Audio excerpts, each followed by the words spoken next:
Hello, welcome or welcome back to my channel, Goddess of Gore. My name is Vix and I like to talk about horror, thriller, fantasy and sci-fi books.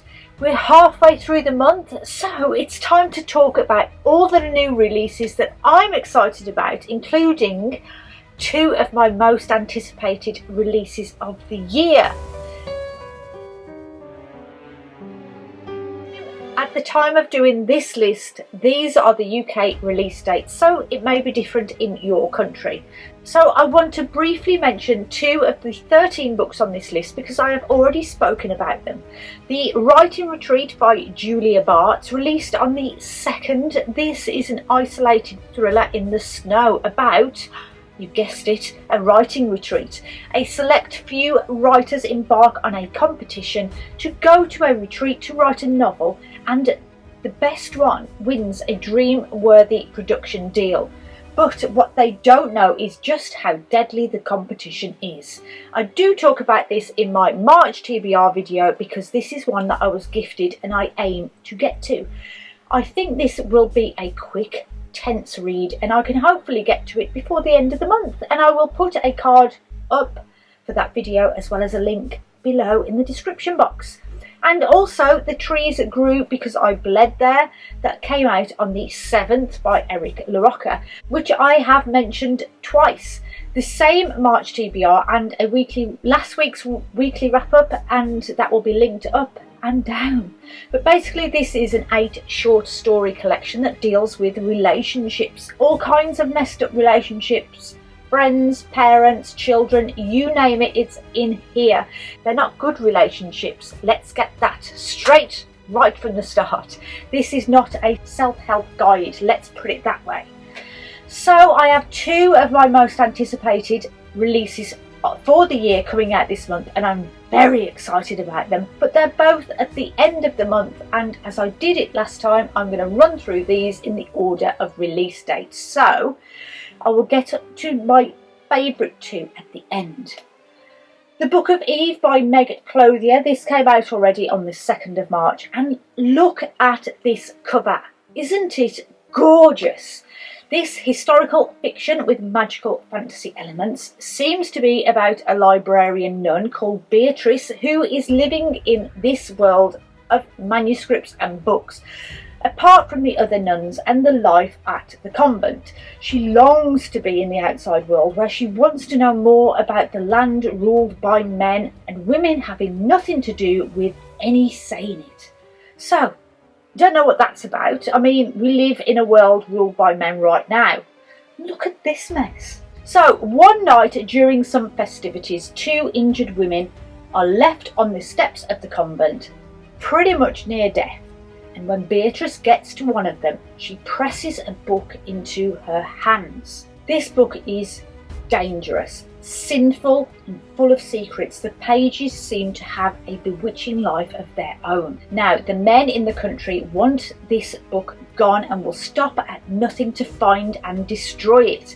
And they are hot on the book's scent.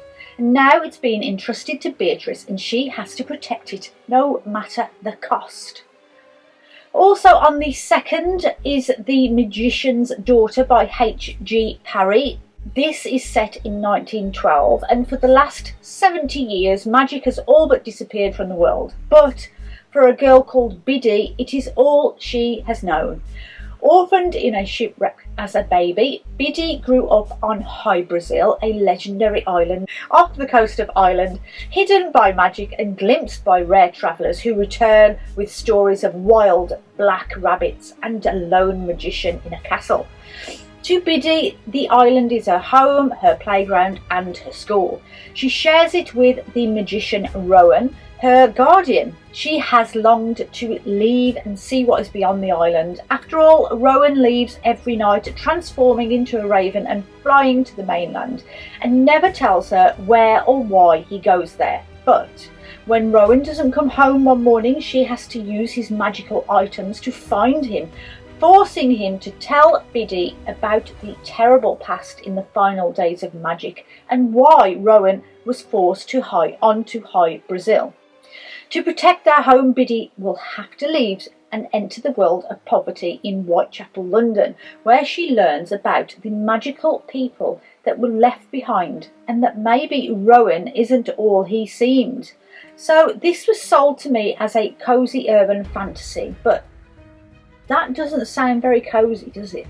And then the last book that was released on the 2nd is A Good House for Children by Kate Collins. I have only just heard about this book from Willow on her channel Books and Bow, and really go and watch their review if you want a full rundown of it, because it made me write it on my list.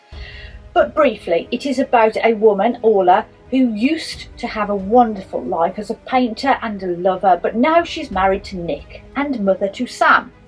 Nick, in his wisdom, tells Orla that they should move out of their city apartment and find a nice house to live in, and she grudgingly agrees just because she's too tired to say no.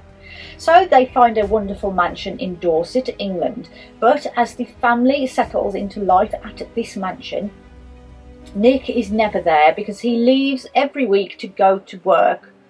Orla finds herself unsettled. She hears voices when no one is around, doors open and close on their own, and her son Sam, who has not spoken in 6 months, seems to have an imaginary friend whose motives Orla does not trust. Switch to 40 years previous, and Lydia, a live-in nanny, grows increasingly scared for the children she looks after. She becomes aware of the presence in the huge house, and like Orla, no one believes her stories and think her hysterical. Are both families careening towards tragedy? Are Orla and Lydia seeing things that aren't there? What secrets is the house hiding? This is described as a feminist gothic tale, perfectly suited for the current moment. A Good House for Children combines an atmospheric mystery with resonant themes of motherhood and madness. A Sinister Revenge by Deanna Raybourn came out on the 7th. This is the 8th book in the Veronica Speedwell series. If you haven't heard of this, it is a cosy mystery with historical elements in that it is set in Victorian times. The first book is set in London, but I don't know if she stays there. So even though I have only read one book in this series, I still have every intention of continuing. So the fact that the 8th book is coming out this month fills me with so much happiness. This time Veronica will stop at nothing to find a killer who's determined to get their hands on a group of old friends. Stoker, Veronica's lover, has been in Bavaria and their love affair has grown stagnant. But when she turns up with Stoker's brother, Tiberius, it gets his attention to come back to London on the pretense of preparing a model for a special dinner party. Tiberius, meanwhile, has received a cryptic message. Along with the obituaries of 2 recently deceased members of his old group of friends, the self-titled The Seven Sinners, he's told in the message that he too should get his affairs in order, because it's looking likely that he's next to hit the obituary headlines. He gets together with the remaining sinners to lure the killer out, obviously while Veronica and Stoker are investigating the 7 sinners and a potential killer. They learn more about this group and maybe they're not so innocent after all. These are light-hearted Victorian mysteries that have a firm fan base, and I can heartily recommend the first one if you want to read this kind of thing. 2 books coming out on the 16th, and they are The Angel Makers by Patti McCracken, a true crime book. I'm not usually into non-fiction at all, but I do want to throw a few into my usuals this year just to see how I like them, and this one sounded intriguing. So, a fun fact about me, I always wanted to be a midwife. Something truly wonderful about having someone guide your hand as you go through either the happiest or the saddest day of your life. Always seemed everyday magical to me from quite an early age. But not all midwives are innocently magical, as this book proves. In the 1920s Hungary, a midwife heads a group of women responsible for at least 160 deaths. Wives, mothers, daughters, an unlikely bunch of murderers, and the village midwife is handing out arsenic to stop abusive husbands. But once the abusive husbands are all gone, where does it stop? Sickly relatives? Gone. Wealthy uncle with a will? Also gone. For 15 years, the death toll around these women grew and grew. Anonymous notes brought the crimes to light in 1929, and when word got out, newspapers from around the world followed the dramatic story. The Angel Makers captures the details of this harrowing story, from the early murders to the final hanging, the story of one of the most sensational and astonishing murder rings in all modern history. And then, What Have We Done by Alex Finlay, a domestic thriller about secrets and the way they grip our lives. A stay-at-home mom with a past, a has-been rock star with a habit, and a reality TV producer with a debt. 3 different lives, one deadly secret. Those 3 used to be best friends, bonded by their neglect and abuse when they lived in Saviour House, a home for parentless teenagers that was shut down after several teens vanished. Though the trauma of their childhood has never left them, each went on to live accomplished, if troubled, lives.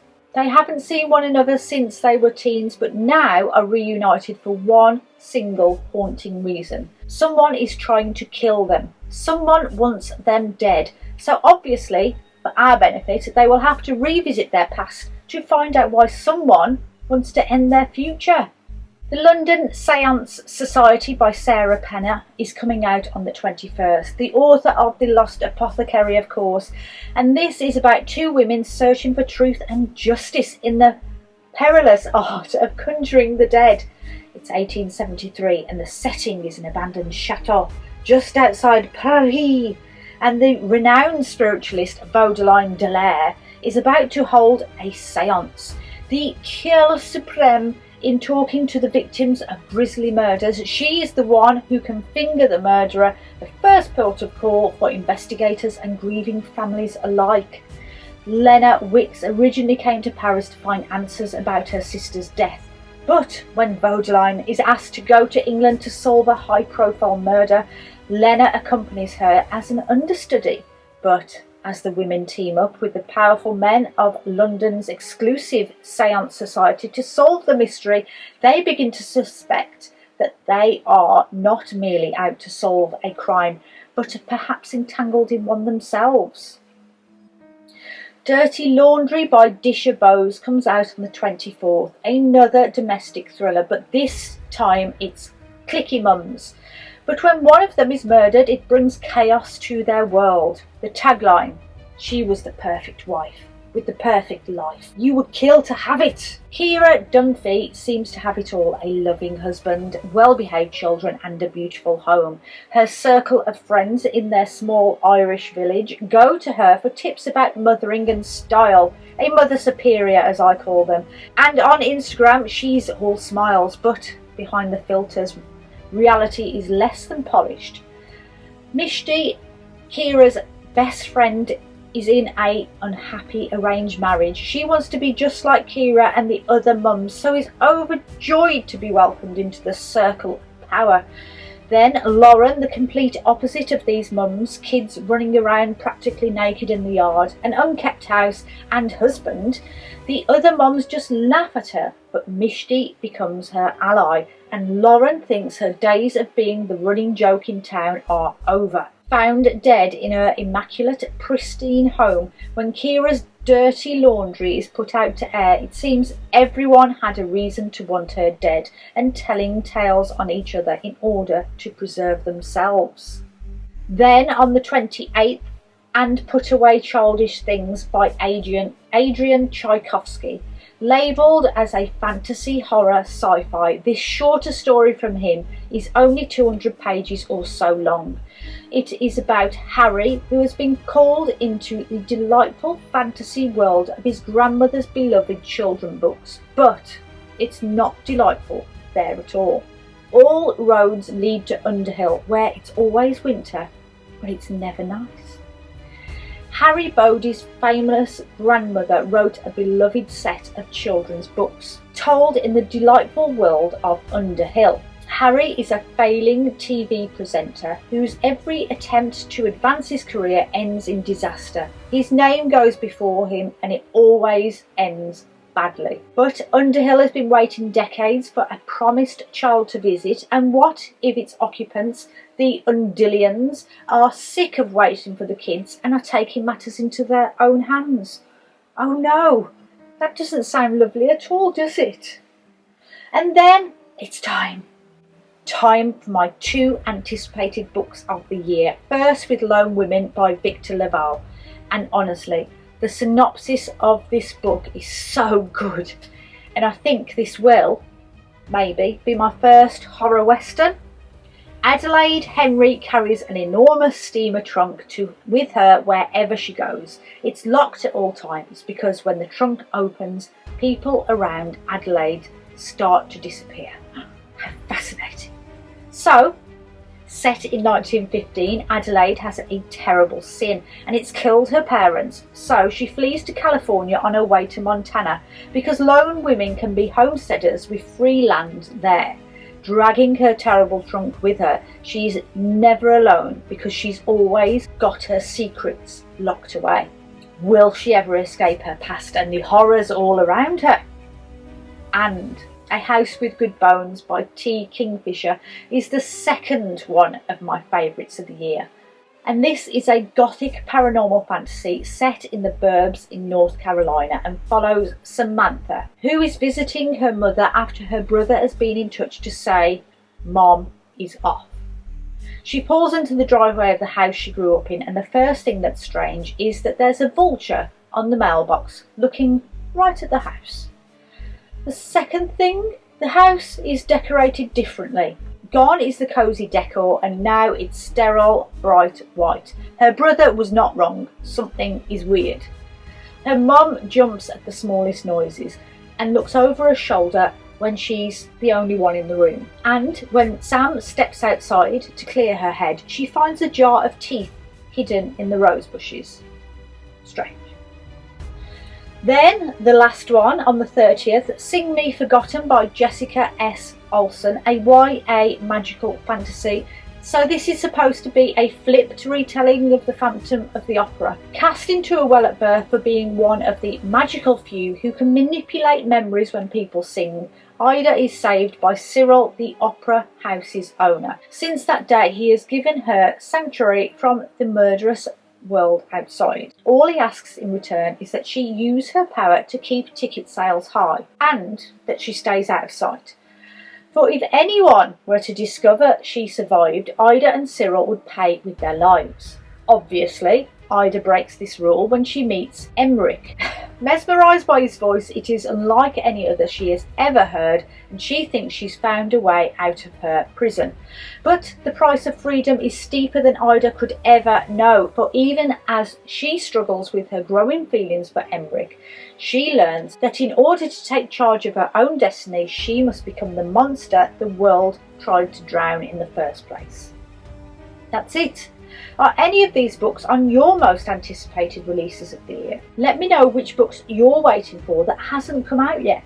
Thank you so much for watching. I'm so grateful to each and every one of you that likes and subscribes and keeps coming back.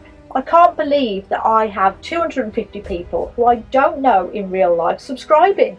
Honestly, I only know 3 of you personally. I do enjoy having chats in the comments to everyone and it makes me so happy, and I hope you feel the same way too. As this is a video about news, I will give you a quote about new too. The start of something new brings the hope of something great. Anything is possible.